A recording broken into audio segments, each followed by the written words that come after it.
Good morning class. आज हम अगला टॉपिक पढ़ेंगे। कल हमने चार्ज और चार्ज से रिलेटेड न्यूमेरिकल्स के बारे में बात की थी। आज हम बेसिकली इलेक्ट्रिसिटी के बारे में बात करेंगे। तो what is electricity? Electricity is a form of energy that can be easily change to other forms. या फिर हम एक डेफिनेशन और दे सकते हैं इस इलेक्ट्रिक करंट की। इलेक्ट्रिसिटी की हम इसके अलावा और भी डेफिनेशंस दे सकते हैं, लेकिन आपके सिलेबस के अकॉर्डिंग हम इलेक्ट्रिसिटी की जो डेफिनेशन देंगे वो मूवमेंट ऑफ चार्ज देंगे कि व्हेन चार्ज स्टार्ट्स मोशन, जब चार्ज जो है वो मोशन स्टार्ट करता है तब इलेक्ट्रिसिटी बेसिकली हम वर्ड यूज़ करते हैं। एक हम वर्ड यूज़ करते हैं चार्ज, और एक वर्ड यूज़ कर रहे हैं हम इलेक्ट्रिक करंट या इलेक्ट्रिसिटी। चार्ज का मतलब है कि जब आपकी जो इलेक्ट्रॉन है, प्रोटॉन है, कोई भी चार्ज पार्टिकल जब वो स्टैटिक सिचुएशन में, स्टैटिक मतलब रुका हुआ है, वो मूव नहीं कर रहा है, only then it is known as charge. लेकिन जैसे ही वो मूव करना शुरू करता है दैट कन्वर्ट्स इनटू, वो जो चार्ज है उसकी जगह हम वर्ड यूज करते हैं इलेक्ट्रिसिटी या electric current.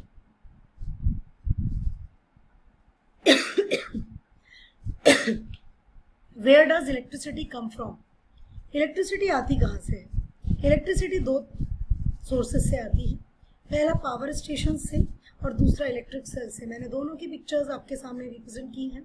This is the power station, ये पावर स्टेशन का पिक्चर है, और ये सेल्स जो हम अपने वॉच में, अपनी रिमोट कंट्रोल कार्स में, अपने टीवी के रिमोट में यूज करते हैं, that is basically sources of electric current. ये इलेक्ट्रिक करंट की सोर्सेज हैं। Now what is electric current?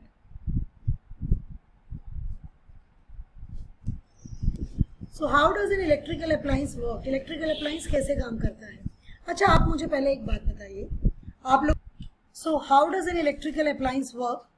To make an electrical appliance work electricity must flow through it. पहली बात तो ये है कि उसमें से इलेक्ट्रिसिटी फ्लो होनी चाहिए।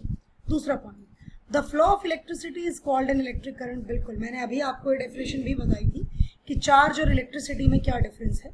चार्ज का मतलब है जब आपका जो भी पार्टिकल है वो चार्ज हो, चाहे पॉजिटिव हो चाहे नेगेटिव चार्ज हो, और वो रुका हुआ हो एक जगह, उसको हम चार्ज कहेंगे। स्टैटिक हो तो वो चार्ज होगा, लेकिन जैसे ही वो मूव करना शुरू करेगा, फ्लो करना शुरू करेगा, वैसे ही उसको हम चेंज कर देंगे electric current. The path along which the electric current moves is called electric circuit. आप देख रहे हैं यहाँ पर भी एक पिक्चर लगाई गई है जिसमें 2 पिन स्विचेस आपको दिख रहा होगा। इसमें से एक पॉजिटिव टर्मिनल है और एक नेगेटिव टर्मिनल है। जब तक हम एक पॉजिटिव और एक नेगेटिव टर्मिनल को नहीं सर्किट में लगाएंगे तब तक हमारा जो करंट फ्लो है वो नहीं शुरू होगा। What is an electric circuit basically? अब आप देख सकते हैं यहाँ पर ये बैटरी लगाई गई है, सेल है। सेल और बैटरी में क्या डिफरेंस होता है? एक सेल है जिसमें एक पॉजिटिव एक नेगेटिव, सिंगल सेल है, दिस इज नोन एज सेल। और अगर ऐसे ही 2, 3, 4 सेल में लगा दूं तो वो हो जाएगा आपका बैटरी। तो कॉम्बिनेशन ऑफ 2 और more than 2 cells is known as a battery. तो बैटरी की डेफिनेशन होती है ए कॉम्बिनेशन ऑफ 2 और मोर देन 2 सेल्स। 2 या 2 से ज्यादा सेल्स का एक कॉम्बिनेशन बैटरी कहलाता है। यहाँ पर आप देखिए ये एक बल्ब लगाया गया है जिसका जैसे ही आपने सर्किट कंप्लीट किया, ये पॉजिटिव टर्मिनल है, ये नेगेटिव टर्मिनल है, बल्ब ने ग्लो करना शुरू कर दिया क्योंकि हमने कनेक्टिंग वायर्स से बल्ब को जोड़ा था। और जैसे ही सर्किट कंप्लीट हुआ एकदम से वो बल्ब जो है वो ग्लो करना शुरू कर देता है। तो what is electric circuit? Electric circuit क्या है या इलेक्ट्रिक करंट क्या है? An electric current is defined as the rate of flow of electric charge in a circuit. एक सर्किट में कितना फ्लो ऑफ इलेक्ट्रिक चार्ज है, that is basically known as electric current. अब इसमें हम सर्किट को अगर डिफाइन करें तो सर्किट बहुत आसानी से डिफाइन हम कर सकते हैं।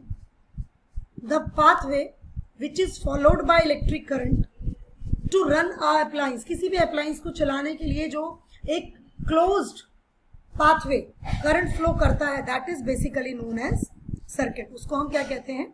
सर्किट कहते हैं। Now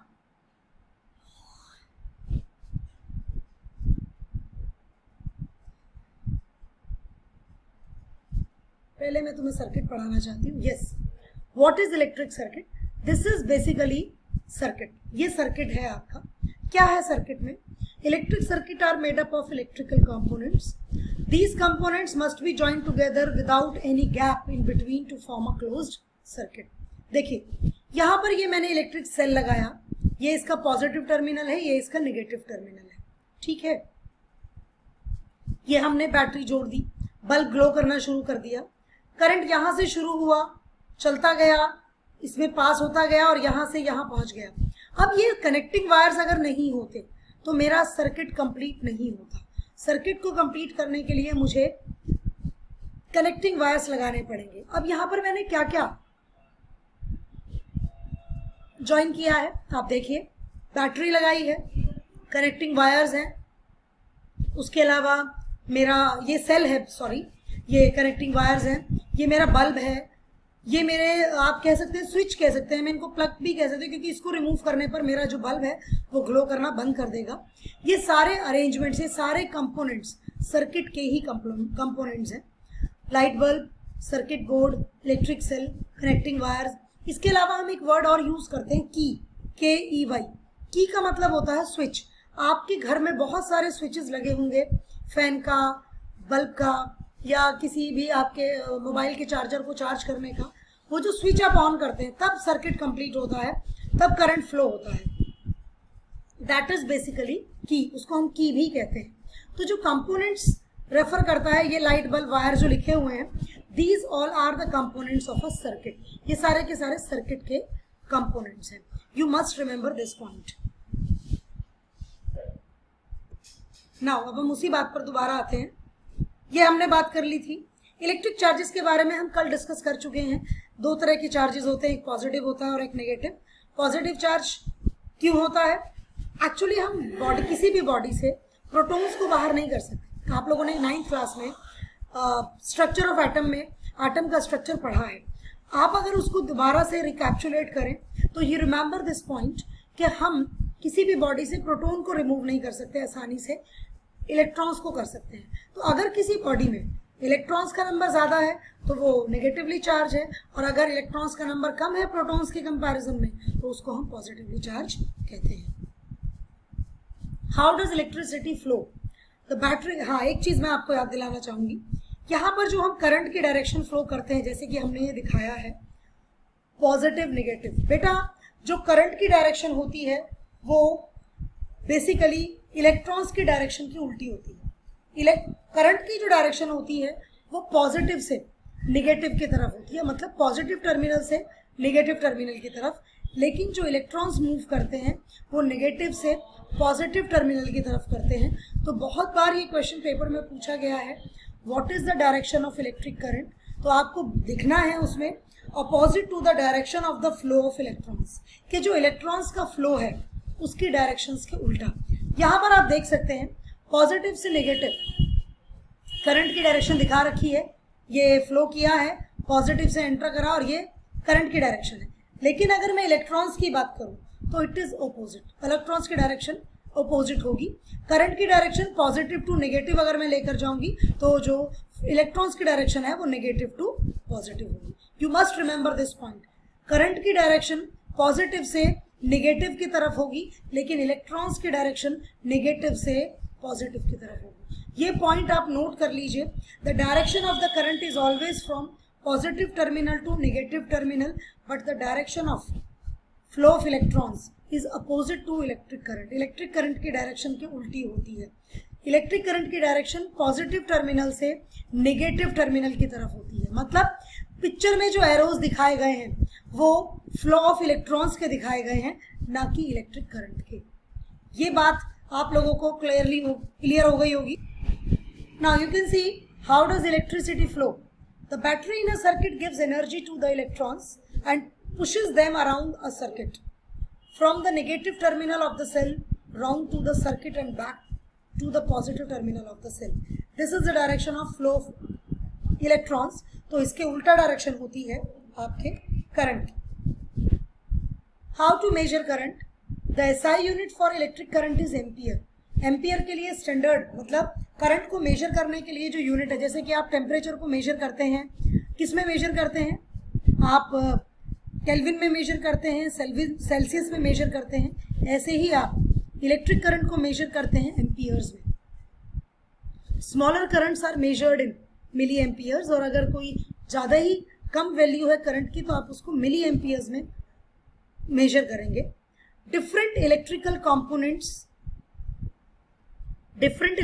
components and appliances require different sizes of current to turn on. Yes, अलग अलग जो हमारे घर में appliances हैं, components हैं, वो अलग अलग करंट का जो साइज नहीं कह सकते, हम कह सकते हैं उसकी वैल्यू अलग अलग उनको चाहिए।